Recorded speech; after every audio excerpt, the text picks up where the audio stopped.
असं व्यक्तिमत्व म्हणजे भिवंडी लोकसभेचे लोकप्रिय उमेदवार सन्मान्य निलेशजी सांबरे साहेब आपल्याशी संवाद साधताय। मी साहेबांना विनंती करतो आपण मार्गदर्शन करावं। आज के अपने इस रैली और सभा के में उपस्थित हुए अभी 5 मिनट में प्रकाश जी आंबेडकर साहब आ रहे हैं, जिनके पाठिंबा से मैं इलेक्शन खड़ा रहूं। वो वंचित बहुजन आघाड़ी, प्रहार और यमायाम, खानदेश सेना, अखिल महाराष्ट्र कुणबी एकीकरण समिति, सकल मराठा संघ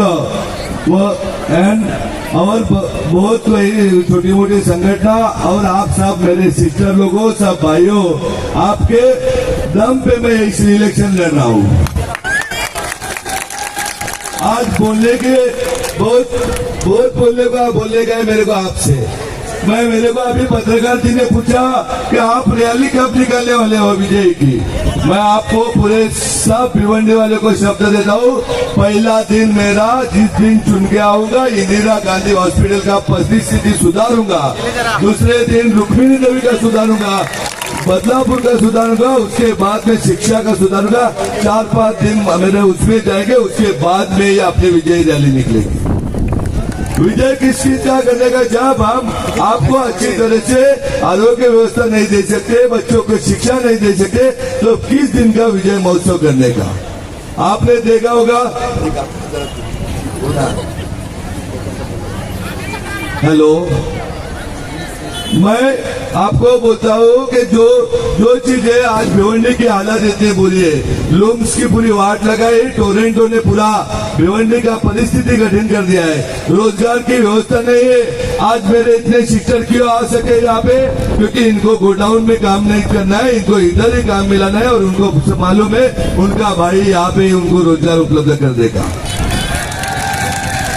मेरे बहने को अच्छा एजुकेशन देके, अच्छा क्वालिफाइड बना के उनको अच्छे जॉब में लगना चाहिए। हम आपको दावे के साथ बोल सकता हूँ कि भिवंडी में जैसा सूरत में टेक्सटाइल पार्क है, वैसा भिवंडी में हम 100% लाएंगे। अपने सबके बच्चों के लिए हर गली में, हर मोहल्ले में अपन फ्री कोचिंग क्लासेस की व्यवस्था करेंगे। और इतना ही नहीं, आपके सबके तबियत के लिए हर मोहल्ले में अच्छा जिलाओं का आरोग्य क्लिनिक खड़ा करेंगे। आपको मालूम है कि 15 साल से हमने जो काम किया है, वो जो काम किया है और ये काम के दम पे हम बोल रहे हैं कि हमने 5 CBSE स्कूल खोला है, हमने एक ऐसा रुग्णालय हॉस्पिटल खोला है कि जिसमें पेट से निकले हुए पेट के बच्चे से लेके 100 साल के दादाजी तक सबको मुफ्त में इलाज होता है। इतना ही नहीं, आज अपने भिवंडी के लोग बोलते होंगे ये बाहर का है, बाहर का इधर आ गए। मैं दावे के साथ कर सकता हूँ, मेरा पढ़ाई यहाँ पे हुआ है और भिवंडी के कम से कम 25,000 मेरे बहन और भाई लोगों को उपचार अपने झड़पुली के हॉस्पिटल में हुआ है। इतना ही नहीं, भिवंडी तालुका के हर गांव का बच्चा अपने झड़पोली में पढ़ता है। देश में पहला प्रयोग हमने किया है कि ये 9 कक्षा से JEE नीट का क्लासेस शुरू किया है, क्योंकि हमारे बच्चे गवर्नमेंट मेडिकल कॉलेज में डॉक्टर होना चाहिए, हमारे बच्चे IIT में जाना चाहिए, यह अपना सपना है। अपने को मेरे को मैं दावे के साथ कह सकता हूँ, गए 15 साल में 1.5 लाख मेरे सिस्टर लोगों को खुद के पैर पे खड़ा किया है। आज आपके सामने छत्रपति शिवाजी महाराज की शपथ लेके बोलता हूँ, मैं हर साल मेरे कॉन्सेंट्रेट 1 लाख मेरे सिस्टर लोगों को खुद के पैर पे खड़ा करूंगा। बेरोजगारी खत्म करने के लिए 8,000 बच्चों को अच्छी तरह से पढ़ाई देके अच्छे तरह से उनको नौकरी दूंगा।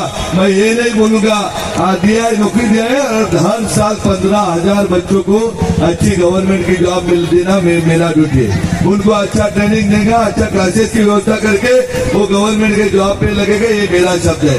हम ये नहीं बोलेंगे कि भिवंडी स्मार्ट सिटी हमने बनाया। कौन से मुंह से आते हैं कपिल पाटिल जी यहाँ पे वोट मांगने को? वो कभी आते दही अंडे को याद हंडी फोड़ने के लिए CM साहब को लेके, DCM को लेके, और इधर अदर दिन कहा कभी उनको भिवंडी के सुख दुख का पड़ा रहता है, कभी उनको पड़ा रहता है। अभी वो पैसा भेज रहे, वैसे बोलेंगे भारत के हर नागरिक को ड्यूटी है कि हर आदमी ने वोट करना चाहिए, इसलिए हम लोगों ने प्रयत्न करना चाहिए। लेकिन कपिल पाटिल अपने मुसलमान पुजारी को लोगों को पैसा देके मुसलमान दीदी दादा ने वोट नहीं निकलने का पैसा दे रहे, कितना गलत काम कर रहा है अपना लोक प्रतिनिधि। जिसने 10 साल में कभी देखा नहीं यहाँ के बांधव कैसे रहते, भगिनी कैसे रहते, बच्चे कैसे जीते, बच्चों का पढ़ाई का क्या है और लोगों के इंदिरा गांधी हॉस्पिटल की क्या हाल है। मैं दावे के साथ बोल सकता हूँ पूरे देश में इतनी बुरी हालत नहीं रही होगी इतना भिवंडी के इंदिरा गांधी हॉस्पिटल की हालत है। क्या वहाँ पे फिजिशियन नहीं, वहाँ पे पीडियाट्रिशियन नहीं, वहाँ पे गायनाइक नहीं, वहाँ पे सर्जन नहीं है। मैं आपको एकदम दावे के साथ कसम लेके बोलता हूँ 4 तारीख को रिजल्ट आने के बाद 5 तारीख में मैं जिजाऊ संस्था की तरफ से इंदिरा गांधी हॉस्पिटल में 5 डॉक्टर की व्यवस्था करूंगा। मेरे कोई भी दीदी डिलीवरी के लिए सीजर करने के लिए खाना नहीं जाएगी, उसका व्यवस्था इधर ही होगा। यहाँ के अपेंडिक्स, अल्सर, किडनी स्टोन सब ऑपरेशन यहाँ पे होगा, ऐसा व्यवस्था मैं करूंगा। आज बोलते हैं कपिल पाटिल टोरंटो के मैं क्या दामाद है कि टोरंटो हमारे हम कर सकता है। अरे 10 साल तेरे को दिया था, लोगों ने प्यार दिया था भिवंडी वाले ने। 10 साल में तेरे को टोरंटो नहीं मालूम पड़ा क्या कैसे हमारे आपके घर में तो एमएससीबी का लाइट आता है, फिर भिवंडी वाले को क्या तकलीफ है। मैं दावे के साथ बोल सकता हूँ 2027 में एग्रीमेंट हो रहा है, उस एग्रीमेंट के विरोध करके मैं अच्छा जो कपिल पाटिल जी बीज का बिल भरते हैं वही रेट से भिवंडी में बीज मिलेगी और जो कर्मचारी उसमें सर्विस में 10,000 11,000 उनको जो सस्ता आएगा उसमें उनको वही सीनियरिटी के हिसाब से काम दूंगा। मैं आपको दावे के साथ बोलता हूँ हम पेट भरने के लिए पॉलिटिक्स में नहीं आए। हमारा कोई पोता पैसे मांगने को नहीं आएगा, हमारा कोई भाई नहीं आएगा, या हम किसी के पास से पैसा नहीं मांगेंगे या मेरे सिस्टर किसी के पास से पैसा नहीं मांगेंगे। हम गलत काम से कुछ 1 रुपया भी नहीं कमाएंगे। हम करेंगे जैसा ताट मान से आप ही बोल रहा हूँ वैसे ही हम लोग आंख में आंख डाल के जीवन भर जिएंगे, ऐसा मैं आपको शब्द देता हूँ। आपने को कभी झूठे पैसा क्या काम है। आज बाले कपिल पाटिल देखो मोदी जी ने भिवंडी नहीं डेवलप किया, भिवंडी लोकसभा ने डेवलप किया, लेकिन कपिल पाटिल जी 2014 में 10 करोड़ के मालिक थे, आज 10,000 करोड़ के मालिक बना दिया मोदी जी ने। मोदी जी को लगा भिवंडी लोकसभा ही विकसित हो गया ना। एक कपिल पाटिल क्या बड़ा होकर के भिवंडी लोकसभा व्यवस्थित होगा क्या। हम लोग कैसे जीते अभी दिखाएंगे उनको वोट देके कि आपने हमारे लिए नहीं देखा, अभी हम आपको भी हाथ नहीं देखा दे। मैं खारबाव में गया था 15 दिन पहले, तो वहाँ के सिस्टर लोगों ने मेरे को बोला कि हम लोग के रेती का प्रश्न है वो उनके पास लेके गए कि इंग्रज का जमाने से हमारा रेती का लाइसेंस है, हमारा रेती का लाइसेंस निकाल के दो। तो हमें कपिल पाटिल जी बोलते ये मेरा प्रश्न नहीं है, ये राज्य लेवल का विषय है, मैं केंद्र सरकार का मंत्री हूँ। तो फिर वो दीदी बोली कि अभी आने दो उसको, इधर वोट मांगने का उसको दिखा दे, फिर हम क्या हमारा वोट का कीमत रहता है, ऐसा ही अभी आपको दिखाने का। एक दूसरी बात है बाल्या मामा, जो राष्ट्रवादी कांग्रेस पार्टी का कुछ हया ही नहीं। बाल्या मामा ने देश में सबसे ज्यादा विक्रम किया है कि पक्ष बदलने का।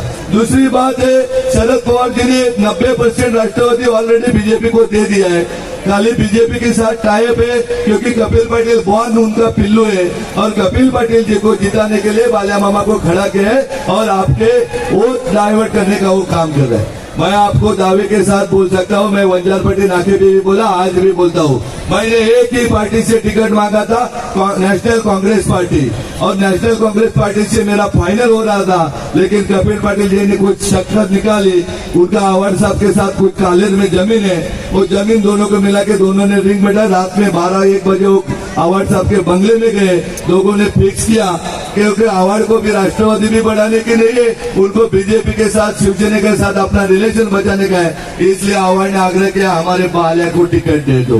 बाल्या का है क्या, 2014 में इलेक्शन में खड़ा था, 2 दिन पहले उसने मोबाइल बंद कर दिया, 2019 में उसने टिकट ले लिया, फिर वो गायब हो गया, फिर उसने फॉर्म निकाल दिया, फिर 2024 का है। 10 साल में कौन से गांव में क्रिकेट के मैच छोड़ के बाल्या मामा गए, वो मेरे को दिखाओ। कभी यहाँ पे बाढ़ आई, बाल्या मामा है क्या? राष्ट्रवादी कांग्रेस पार्टी आई क्या? भाजपा आई, जिजाऊ यहाँ के मेरे दीदियों को दादा के काम आई। यहाँ पे कभी कोविड के काल में बाल्या मामा किधर दिखा क्या कपिल पाटिल किधर दिखा किसी को? वो टाइम में भी खाली जिजाऊ ही अपने परिवार का बात लिया। आज 15,000 से ऊपर मेरे दीदियों को रोजगार देने का काम अपने जिजाऊ ने किया, लेकिन कपिल पाटिल जी के भाजपा और बाल्या मामा के राष्ट्रवादी कांग्रेस पार्टी ने 5 लोगों को दावा दिया है कि यहाँ पे रोजगार दिखा दो कि ये 5 लोगों को इन्होंने रोजगार दिया है, दीदियों को खड़ा किया है। मैं दावे के साथ बोल सकता हूँ, गायत्री नगर में अपना क्लिनिक है, वो क्लिनिक में कम से कम 22,000 लोगों ने हमारे उपचार लिया है। हर गली में, हर गांव में अपना मेडिकल कैंप होता है और वो मेडिकल कैंप से अपने भाइयों को, बहनों को, छोटे बच्चे से लेके बुजुर्ग तक ठीक करने का काम करती है। आप नीचे जाओ, अपने को हर गली में फ्री कोचिंग क्लासेस देके अपने को पढ़ाई करने का है, नहीं तो इलेक्शन आता है फिर इंडिया आगे जाके मुसलमान लोगों को प्यार करने के लिए। यही शरद पवार जी ने क्या किया है आपने भिवंडी के लिए? आपको बच्चों, आपको मालूम नहीं होगा, जो जे हत्याकांड में जो गाड़ी गई थी, वो गाड़ी में जो आपने झुलेराव जी साथ में ठाना लोकसभा लड़ाओ, इधर उन्होंने उनका बारामती सुधार दिया हो, और नरेंद्र मोदी जी ने उनका गुजरात सुधार दिया, उनका कपिल पाटिल सुधार दिया। लेकिन अपने शरीर के कपड़े कौन अच्छे बनाएंगे? अपने घर में गैस का कौन लाएगा? अपने लोगों को रोजगार कौन उपलब्ध कर देगा? अपने बच्चों को शिक्षा कौन देगा? वो भी देखना चाहिए ना दादा और दीदियों। आज परसों बहुत ज्यादा पैसे का मार होगा। यहाँ पे बहुत दलाल बैठे हैं भिवंडी में, उस सालों का जिस समाज में जन्म लिया उसका भी उनको कुछ पड़ा नहीं है। लोग कीचड़ में रहते हैं, उनको कुछ पड़ा नहीं, वो खाली किधर से भी पैसा लेते हैं। बहुत से कारपोरेटर लोग हमारे पास भी आए थे, हम पीछे से पाटिंबा देंगे, हम ऐसा पाटिंबा देंगे, हम वोट आपको ही देंगे, ऐसा करने का उनका ये नेहमी का टैग है। जो ये टैग को मत निकलो, आप बाहर निकलो सब दीदियों और भाइयों, और 1 नंबर काम करो कि दूसरे मशीन पे 1 नंबर पे 17 नंबर पे जो अपना सिलाई मशीन है नीलेश भगवान सामने, उस पे उंगली लगाओ और मेरे को चुन के लाओ। मैं भिवंडी का पूरा काया पलट करूंगा, जैसा मेरे गांव का किया है वैसा आपका काया पलट करूंगा भिवंडी का, ये आपको शब्द देता हूँ। हम झूठे का वादे करने वाले नहीं, हम झूठे वादे करने वाले नहीं, झूठे कस्मे करने वाले नहीं। मैं दावे के साथ बोल सकता हूँ, मैं 15 लाख रुपए आपके अकाउंट में नहीं डालूंगा, लेकिन 15,000 युवा को नौकरी हर साल दूंगा, ये मेरी जिम्मेदारी। मैं 25 CBSE स्कूल आए हुए 2 ईयर में बनाऊंगा, उसमें 5 अल्पसंख्यक लोगों के लिए रहेंगे, 5 खाली गर्ल्स के लिए रहेंगे और 15 अदर सब के लिए रहेंगे। ऐसी व्यवस्था मैं करूंगा। मैं 100 जगह पे बंद पड़ने वाली कपिल पाटिल जैसे आरोग्य क्लिनिक नहीं करूंगा। अपने क्लिनिक दर रोज चालू रहेंगे, डेली चालू रहेंगे, ऐसे 100 आरोग्य क्लिनिक करूंगा जिसमें आप सभी को मुफ्त में इलाज होगा, सबको अच्छी तरह से अच्छा दिन जा रहा है। मैं पूरा दावे के साथ बोल सकता हूँ, मैंने तो हर जगह पे बोला है, जिस दिन मैं खासदार बन गया 4 जून 2024 को, उसके 3 महीने बाद एक जो मेरी दीदी पेट के बच्चे से लेके गुजर गई, तो पहला मर्डर का खून का गुना मेरे ऊपर दाखिल करो। दूसरी बात है, दूसरा कलेक्टर म्युनिसिपालिटी के कमिश्नर पे करो। हमारा ड्यूटी है कि हमारे लोगों के अच्छी तरह से आरोग्य व्यवस्था करना। आज देश को स्वतंत्र मिलकर 76 साल हो गए, आज भी हमारे हर दिन 2 दीदियां मरती पेट के बच्चे चले गए। हर रोज इस लोकसभा क्षेत्र में पीने के पानी की समस्या रहती है, रहने के घरों की समस्या रहती है, बहुत सारे समस्या को हम झेल रहे हैं। मैं ये नहीं बोल सकता कि मैं रात में पूरा हल कर दूंगा, लेकिन आपको शब्द देता हूँ 2-3 साल में मैं इस लोकसभा क्षेत्र का ऐसा चेहरा बनाऊंगा कि लोग भी देखते रहेंगे कि एक बंदा चुन के आया, अपक्ष चुन के आया, लेकिन जाति धर्म सबको साथ लेके एक अच्छा सिटी बनाया, लोगों के बच्चों की पढ़ाई का ध्यान दिया, लोगों के हॉस्पिटल का ध्यान दिया, लोगों के अदर व्यवस्था को ध्यान दिया। ये आप साथी लोग के बोलेंगे कि हमारे दीदियों को रोजगार दे, आपको शब्द देता हूँ। आपको बोलने के लिए बहुत सारे सब्जेक्ट है, मैं आप एकदम 100 दावे के साथ बोल सकता हूँ। राष्ट्रवादी कांग्रेस पार्टी ने इस डिस्ट्रिक्ट में क्या किया है, इस लोकसभा में क्या किया है, कौन से मुंह से वो मत वोट मांगने का आते हैं। मेरे को मालूम पड़ा जयंत पाटिल जी और उधर बहुत मंत्री संतरी हमारे शाहपुर में आए, हमारे कुंडी लोगों को कल परसों इधर ये कौन सा रिसोर्ट है, सांग्रीला रिसोर्ट में कल 250 लोगों को बुलाया था। अभी भिवंडी में शाहपुर में जाके मीटिंग कर लेते हैं। कोई लोग इधर मुसलमान वोट कैसे मिलेंगे ऐसा कोशिश कर रहे। जब कोविड आया, जब बाढ़ आया, जब ये लूम्स बंद बढ़ गया, जब टोरंटो का इतने बड़े बड़े मोर्चे निकाले, तब ये लोग जयंत पाटिल जी और ये लोग किधर थे दादा दीदी। तब उनको कुछ पड़ा नहीं पड़ता है। आज वक्त है खाली खुद का स्वार्थ देख के गाँव गाँव घूमते हैं। और ये फिक्सिंग मैच है, कपिल पाटिल जी का बी टीम बाल्या मामा है और दोनों मिला के वोट कटने का बाल्या मामा ने और कपिल पाटिल जी को जीत के लाने का ये इनका काम है। आज आपको अभी 5 मिनट में प्रकाश जी आम्बेडकर साहब आ रहे, तब तक प्रकाश भागरथ जी आए। मैं उनको रिक्वेस्ट करता हूँ 5 मिनट आप सभी को संबोधित करें।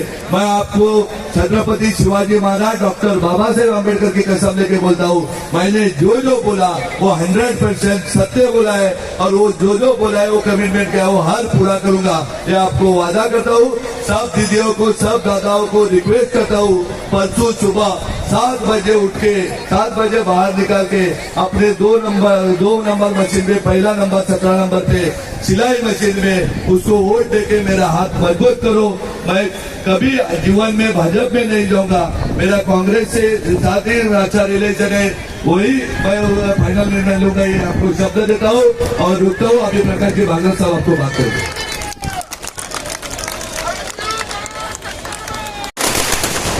ज्याचा अहंकार वाढलाय त्याला खाली बसवणं आणि शेतकऱ्याच्या पोराला विराजमान करणं हे देवाचं काम आहे।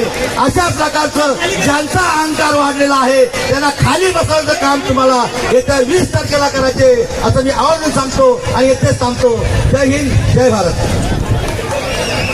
संविधानाचे शिल्पकार डॉक्टर बाबासाहेब आंबेडकर यांचे आप सबको यहाँ पे सलाम करने आई हूँ, बोलने आई हूँ। 1 महीने से मैं भिवंडी में प्रैक्टिकली लोगों से बात कर रही हूँ। सामने सर के बारे में मैं सिर्फ इतना बोलना चाहती हूँ कि जब पूरे बीजेपी में सब जगह हिजाब चल रहा था तो उन्होंने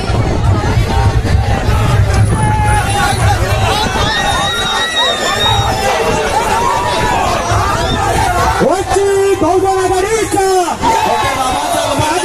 बाळासाहेब आंबेडकरांचा डॉक्टर बाबासाहेब आंबेडकरांचे नातू श्रद्धेय बाळासाहेब आंबेडकर वंचित बहुजन आघाडीचे सर्व श्रद्धेय बाळासाहेब आंबेडकर यांचं मंचावर आगमन झालेलं आहे।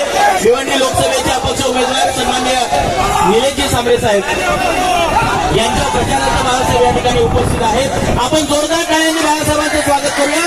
सर्वांनी जोरदार टाळ्या वाजवायच्या आहेत।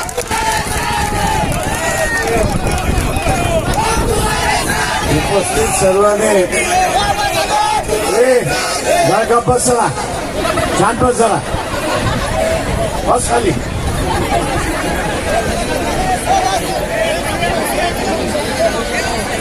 उपस्थित सर्व बंधूंनो आणि भगिनींनो, ट्रॅफिक मध्ये असताना 1.5 तास आमचा गेला, त्याच्यामुळे यायला उशीर झाला। मी आपल्या सगळ्यांना या ठिकाणी असताना दिलगिरी व्यक्त करतोय। माझ्याकडे फक्त असताना एक 5 मिनिटं आहेत अशी परिस्थिती आहे आणि या 5 मिनिटानंतर निवडणुकीचा प्रचार थांबणार आहे आणि 20 तारखेला असताना आपल्याला खासदार या ठिकाणी निवडायचा आहे। मित्रो, एकंदरीत परिस्थिती आपण त्या ठिकाणी पाहतोय। काल मुंबईमध्ये असणारे 2 तमाशा झाला, एक शिवाजी पार्कला झाला। सगळ्यात महत्वाचं म्हणजे पंतप्रधानाचं कार्यालय जे मानवतेचं कार्यालय असलं पाहिजे, हे मानवतेचं कार्यालय न राहता हे वसुलीचं कार्यालय राहिलं, हे आपण असं लक्षात घ्या। आणि या वसुलीमुळे या देशातलं 2014 ते राज्यसभेमध्ये प्रश्न विचारण्याच्या तारखेपर्यंत, त्या मागच्या 3 महिन्यापर्यंत या ठिकाणी 17 लाख हिंदू कुटुंब की ज्यांची मालमत्ता 50 कोटीच्या वरती आहे, त्यांनी नुसता देश सोडला नाही तर त्यांनी नागरिकत्व सोडलं, अशी असणारी परिस्थिती आहे। मित्रो, एका बाजूला हिंदू राज्य करायला निघालेलं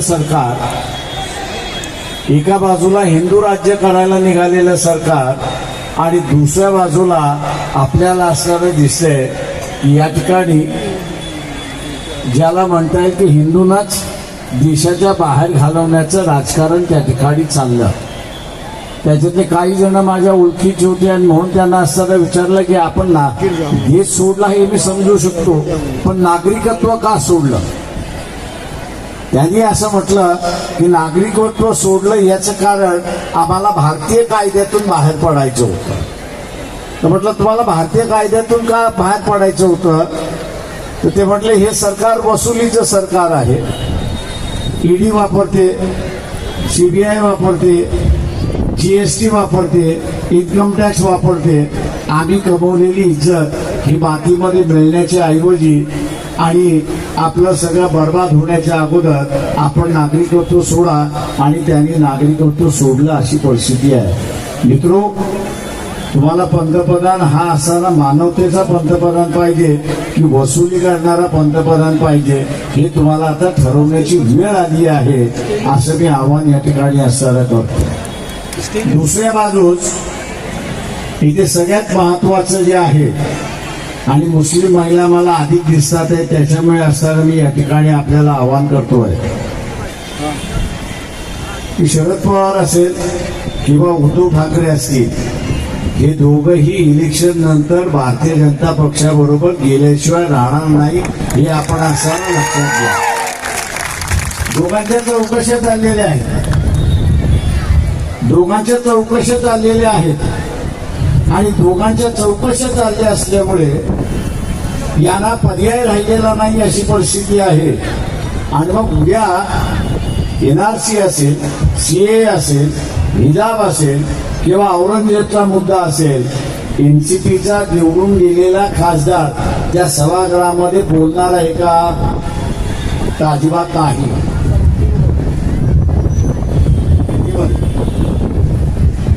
मैं जो कहना चाहता हूं कि एनसीपी और उद्धव ठाकरे दोनों जो है, ये इलेक्शन के बाद बीजेपी के साथ जाने के अलावा इनके पास कोई रास्ता नहीं है. इनकी इंक्वायरी चली है, और ये इंक्वायरी के बाद इंक्वायरी से बचने के लिए ये बीजेपी के पास जाएंगे, ऐसी एक परिस्थिति है. ये रहा मुसलमानों का सवाल, ये हिजाब का सवाल हो, एनआरसी का सवाल हो, या औरंगजेब का सवाल हो, या यहाँ पर मोहम्मद पैगंबर के बारे में अपील हो, मैं ये समझता हूँ कि एनसीपी का जो खासदार है, जो खड़े है, वो अगर चुन के जाए तो किसको वोट देंगे? आपके साथ रहेंगे या बीजेपी के साथ में रहेंगे? ये सवाल सीधा है कि पिछले बार जब एनआरसी का कायदा आया तो एनसीपी जो है वो सदन से वॉकआउट कर गई, और एक तरीके से उन्होंने सपोर्ट किया, ऐसी एक परिस्थिति है. मैं ये मान के चलता हूँ कि सामने इंडिपेंडेंट लड़ रहे हैं, किसी पार्टी पर उनकी कोई शिकायत नहीं हो सकती, ना किसी पार्टी का उन पर राज चल सकता है. वो अपने ही दिल के मालिक है, अपने ही विचार के मालिक है, और इसलिए जब इस मंच से वो कह रहे हैं कि हम मुसलमानों के साथ रहेंगे, उनके इश्यूओं के साथ रहेंगे, तो मैं समझता हूँ कि उनके लफ्जों पर हम लोग में विश्वास रखना चाहिए, और वो हम लोग के साथ यहाँ पे लड़ेंगे और साथ रहेंगे. मैं ये बात जरूर कहूंगा और मुस्लिम समुदाय से कहूंगा कि यहाँ की फाइनेंस मिनिस्टर जो है, उनका नाम क्या है? उनका नाम क्या है? निर्मला सीतारामन. उनके पति है जिनका नाम है परकला प्रभाकरन, उनका नाम है. एक 16-17 दिन पहले उन्होंने जो है एक यूट्यूब पर मुलाकात दी. अपनी किताब के विमोचन के वक्त उन्होंने एक यूट्यूब पर मुलाकात दी, कलकत्ता से मुलाकात दी, और उस कलकत्ता के मुलाकात में, यूट्यूब के मुलाकात में उन्होंने खास करके मुस्लिम समुदाय को आगाह करने की कोशिश की. उन्होंने ये कहा कि ये प्राइम मिनिस्टर जो है, मोदी अगर दोबारा बनता है, प्राइम मिनिस्टर अगर बनता है, तो यहाँ लोकशाही खतरे में आ जाएगी, और ये हुकुमशाह बनने की कोशिश करेगा, और जिस दिन ये हुकुमशाह बनने की कोशिश करेगा तो वो समाज को अस्थिर करने की कोशिश करेगा. और समाज को अगर अस्थिर करने का रास्ता क्या होगा?